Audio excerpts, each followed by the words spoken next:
Avec Playmobil Gouvernement, deviens ministre le temps d'un week-end. Gère des crises, fais des conférences de presse et change d'avis en 24 heures. C'est moi. Bien le bonjour, bienveillant badaud, ainsi qu'aux babillards bouffons belligérants. Beaucoup d'entre vous bloqueront ce qu'ils considèrent comme de la bien-pensance, mais la vidéo que vous allez observer me semble bien plus importante que l'avis d'un groupe de babouins bruyants et bedonnants. Abandonnez-vous au discours biscornu de l'humble brigand que je suis, qui bien qu'original représente un bastion fragile mais toujours bienveillant d'idéaux que d'aucuns considèrent bolcheviques. Mon interprétation n'a pas pour but de blâmer cette œuvre et encore moins de la décrédibiliser. Nonobstant, si vous êtes plus qu'en accord avec la belliqueuse pensée qui caractérise certains bords politiques exubérants, je vous suggère d'appuyer sur le bouton fermé de votre navigateur. Si vous êtes encore ici, j'en déduis que votre caboche peut accepter l'emballage bizarre qui ne fait qu'effleurer le propos de ce film et que je tenais à vous présenter. En vérité, ce velouté de verbiage vire vraiment au verbeux, alors ne bougez pas et profitez du tableau qui vous est présenté en ce 6 de novembre.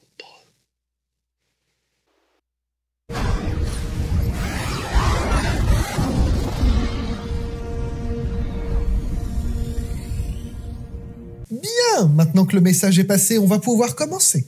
Dans une Angleterre dystopique où un gouvernement fasciste a pris le pouvoir, la jeune Evie Hammond a fait l'erreur de braver le couvre-feu et va tomber sur des agents du doigt, la milice gouvernementale. Oh, excusez-moi, mademoiselle. J'ai fait une erreur, je devrais pas être dehors après le couvre-feu, j'en suis conscient. Ne me touchez pas! Tu sais ce que ça veut dire, ça? On peut appliquer les sanctions qu'on jugera nécessaires de façon légale. Il y a sûrement un parallèle à faire, mais il n'y a rien qui me vient là. Nous, on aime bien, on châtie bien. Les prolifiques vilainies de Dame Nature vont pullulant sur lui, dédaignant la fortune et brandissant son épée qui fumait d'une sanglante exécution. Oui, bah tu déblatéreras du Shakespeare plus tard, il y a urgence là.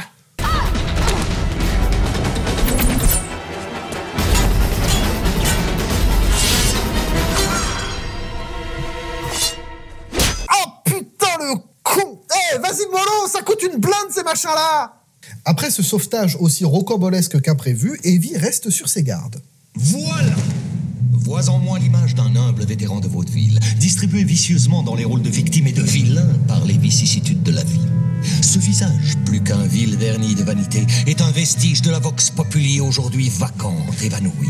En vérité, ce velouté de verbiage vire vraiment au verbeux. Alors laisse-moi simplement ajouter que c'est un véritable honneur que de te rencontrer. Appelle-moi V. Mais dis-moi, Evie, aimes-tu la musique? Hein? Ah si, carrément, tiens, en ce moment j'écoute ça. Viens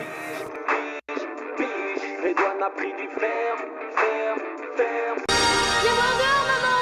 Il joue de la musique!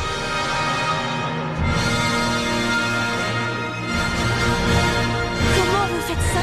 Attends, voilà le crescendo!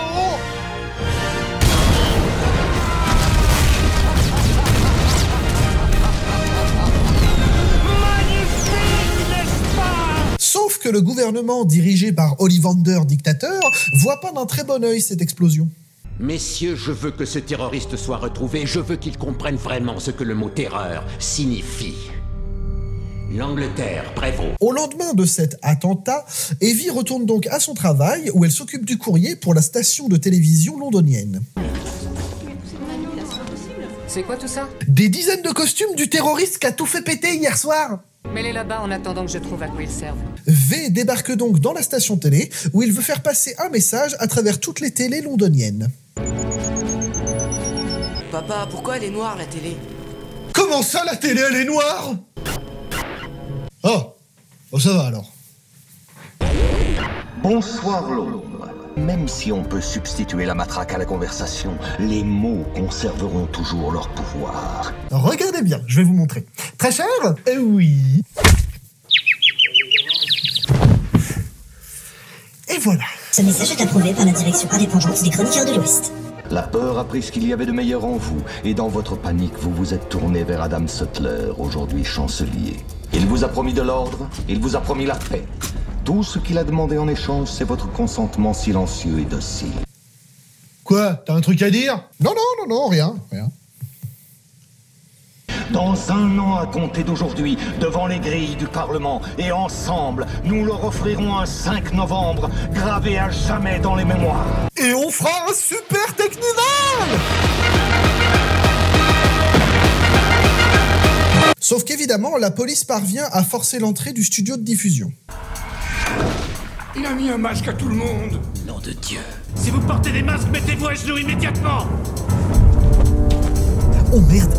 Mais notre anti-héros a laissé une bombe à l'intérieur du studio de diffusion afin d'éloigner le commissaire Finch et pouvoir s'enfuir. Avez-vous une idée de ce que vous faites?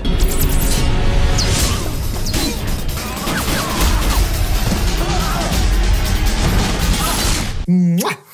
Évidemment, pour ne pas perdre la face, le parti donne l'ordre aux chaînes de télévision de transmettre de fausses images annonçant la mort de V. Arrêtez! Restez où vous êtes ou on ouvre le feu! Ne bougez plus! Sans transition, le chef de l'opposition porte-t-il des sous-vêtements féminins? Un reportage de Valentin Lojax. Au cœur de tout ce tumulte se trouvait évidemment Evie, et ne voulant pas la laisser aux mains du doigt, c'est bizarre dit comme ça, V la ramène chez lui.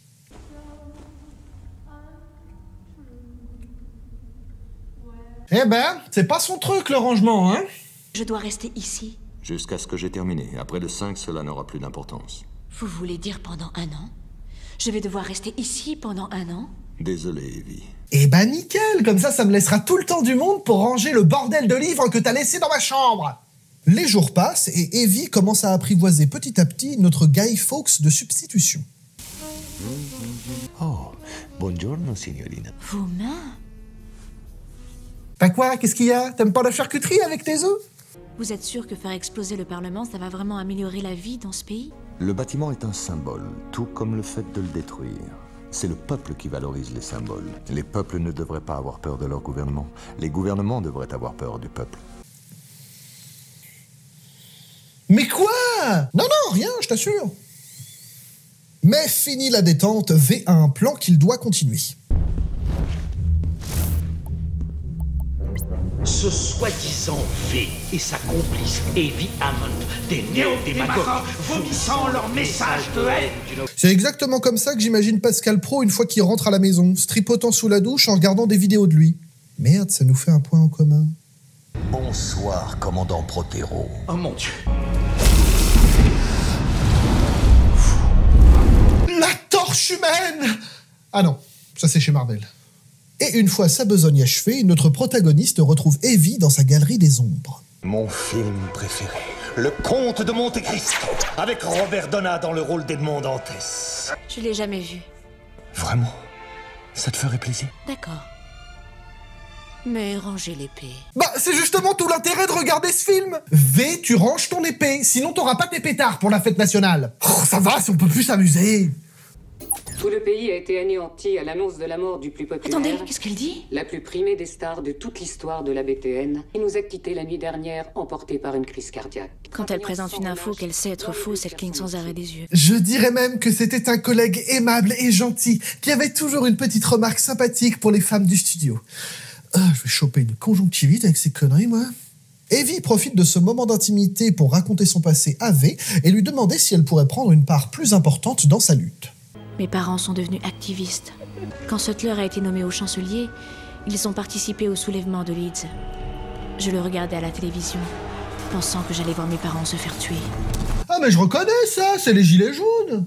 Et de son côté, le commissaire Finch enquête sur le passé de la dernière victime de V. Le père Lilliman, il touchait presque 200 000 par mois. Bon d'accord, 200 000, mais 200 000 quoi? Livres? Ah non, enfant. Vous allez me dire que c'est cliché, mais... Je suis désolé, monseigneur. Il y a eu, je pense, confusion à l'agence. Ils ont envoyé une nouvelle fille qui, j'en ai bien peur, est un peu plus âgée que d'habitude. Plus âgée? Evie, envoyée par V pour distraire l'évêque, change cependant d'avis et essaye de l'avertir sur l'arrivée prochaine du Vengeur masqué. Je suis la prisonnière du terroriste appelé V depuis plusieurs semaines. Et je vous jure qu'à tout moment, il peut franchir cette porte. Merveilleux. J'y ai jamais joué. Bon, apparemment, tu veux crever, alors je te laisse tout seul, tripote-toi bien le chapelet. Evie s'enfuit, V accomplit sa tâche, et comme toujours, le commissaire Finch arrive à la bourre sur la scène de crime. Préparez la lèche, voilà le doigt.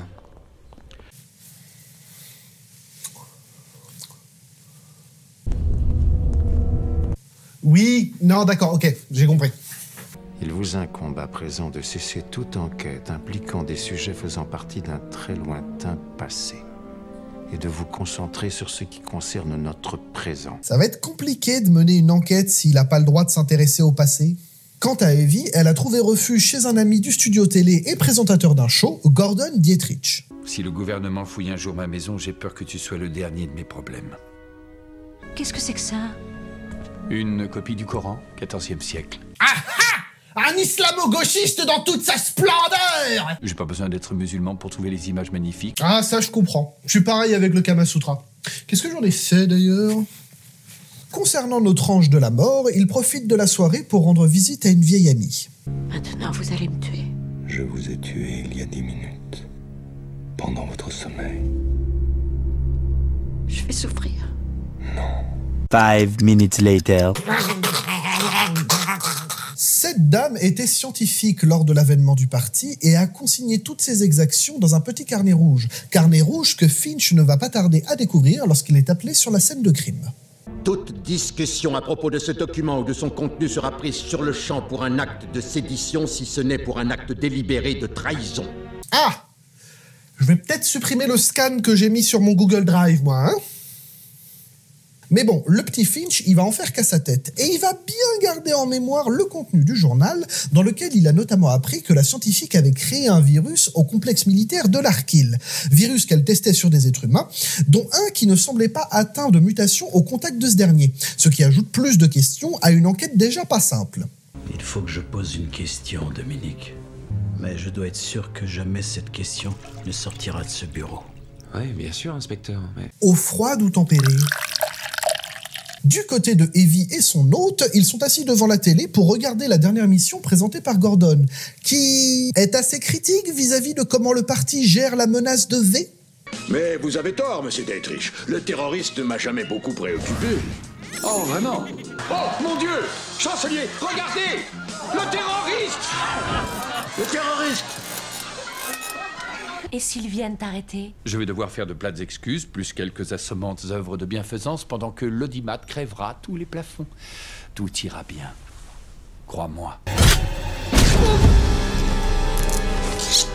Tout ira bien. La jeune fille parvient à s'échapper, mais se fait vite rattraper et enfermer dans une cellule. Vous êtes officiellement accusé de 3 meurtres. D'attentat à la bombe sur une propriété de l'État. De complot à des fins de terrorisme, trahison et sédition. Alors je sais bien que c'est censé être un twist, mais l'inconvénient quand tu emploies quelqu'un avec une voix aussi reconnaissable que Féodor Atkin pour ton perso principal, c'est que tu reconnais de suite le personnage dès qu'il parle. Préfères-tu la vérité ou un mensonge? Nous révéler l'identité, ou l'endroit où se trouve le dénommé V. Evie ne dévoile donc pas la planque de V et va faire l'objet de plusieurs humiliations et tortures physiques ainsi que psychologiques. T'inquiète, tu subiras pire dans Black Swan. Mais Evie va trouver quelque chose qui va l'aider à tenir. Voici la seule autobiographie que j'écrirai. Et mon Dieu, je le fais sur du papier toilette. Oh, c'est ça qui daube! Je vous zappe ce passage qui est bien trop réaliste à mon goût pour être vu sous le prisme du divertissement. Retenez juste qu'une femme a été enfermée dans le complexe militaire de l'Arkil, qu'on sait maintenant être un camp de concentration sur lequel on faisait des tests de virus sur les êtres humains. Tout ça pour la seule et unique raison qu'elle était lesbienne. Se raccrochant à cette unique lueur de bonté, Evie ne craque pas et est prête à faire face à la mort plutôt que de trahir V. Préparez un peloton de 6 hommes. Emmenez-la derrière le local de produits chimiques et exécutez-la. Sinon, pour savoir, c'est quel genre de produit chimique? Parce que moi, je réagis très mal à certains avec ma peau de pêche. Mais oh, surprise! Elle n'était pas détenue par le doigt, mais par V depuis le début. Alors, Evie? Comment ça s'est passé, ta petite retraite? J'arrive plus à ressentir la moindre chose. Ah bah si, tu pleures, là. V lui explique donc que tout ce qu'il lui a fait subir, il a subi exactement la même chose à l'Arkil et qu'il estime l'avoir délivré de sa peur. Et étonnamment, Evie a pas envie de rester avec lui. Elle part donc seule de son côté et notre Anonymous encapé va quant à lui fournir des preuves au commissaire Finch que le gouvernement a créé le virus à l'origine du drame qui lui a permis d'accéder au pouvoir. On n'est pas enregistré. Désolé, mais un homme dans ma situation ne survit qu'en prenant toutes les précautions. Toujours pareil, si Finch tendait un tant soit peu l'oreille, il entendrait que la voix de son interlocuteur et celle de l'homme qu'il traque sont quand même vachement similaires. Vous avez pas un cousin qui fabrique des masques de carnaval, des fois? Faisant tomber un à un les membres du parti, V se rend chez le chef du doigt afin de passer un accord avec lui pour faire tomber Ollivander. Qu'est-ce que vous voulez? Sattler. Qu'est-ce que j'ai à gagner dans l'histoire? Moi. Tant que j'y suis, je peux t'emprunter un peu de terreau? J'en ai plus pour faire pousser mes roses. Notre anti-héros continue donc son plan en envoyant des répliques de ses costumes à tous les citoyens de Londres afin de créer le chaos dans toute la ville. Combien de livraisons? Pour l'instant, 8 camions, ce qui fait plusieurs centaines de milliers. Merde. Ça a dû lui coûter une blinde sur Amazon. Non, mais t'inquiète, hein, j'ai trouvé un moyen d'avoir un tarif de groupe sur Internet. Et je vais en profiter pour me commander des dominos aussi.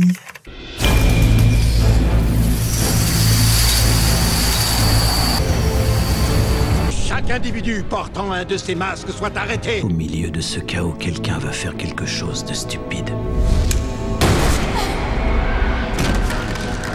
Cet événement ayant mis le feu aux poudres et le 5 novembre approchant, Evie retourne voir V une ultime fois. Je dois avouer qu'à chaque bruit de sirène, j'avais peur pour toi. J'ai eu peur pour moi aussi les premiers temps.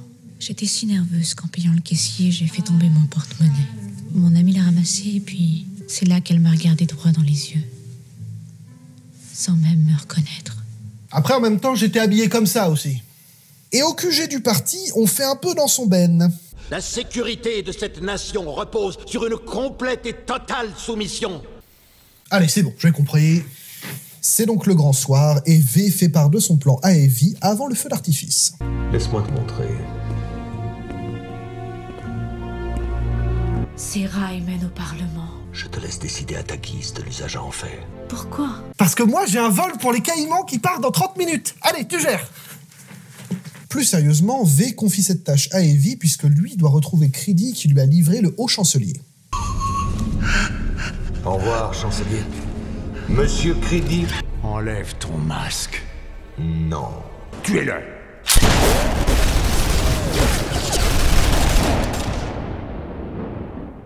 À moi maintenant.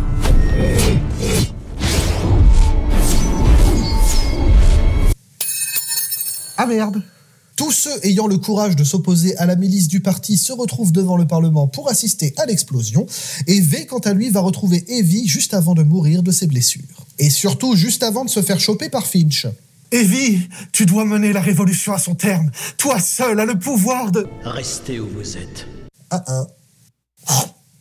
La foi du commissaire envers le parti étant plus que chancelante, il laisse Evie activer le levier pour faire sauter le Parlement. Qui il était? Il était mon père. Et ma mère.